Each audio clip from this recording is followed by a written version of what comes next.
Hey everyone, Brendan here. What we're looking at right now is a diagram of the small intestine. These right here are the villi. The villi is kind of like shag carpeting, and that lines the small intestine, as you can see here. And as food progresses along the small intestine, it gets absorbed via these villi into the epithelial cells, and I'll show you that in a second. And then they go into the circulation and then into the bloodstream for utilization and distribution.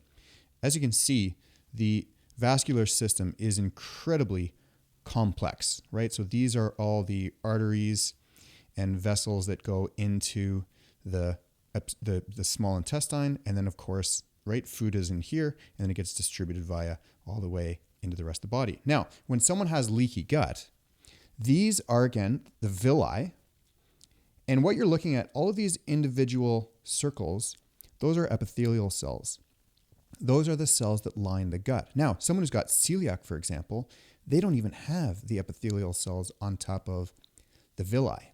And when someone has leaky gut, there are little gaps between each of these little cells, and the undigested foods and other compounds essentially invade via these little junctions into the systemic bloodstream undetected, right? So these things don't belong. What's supposed to happen, pretend this is a undigested food. It's supposed to get distributed into those cells for processing first, and then it goes into the villi and then transforms into blood essentially for nutrient utilization.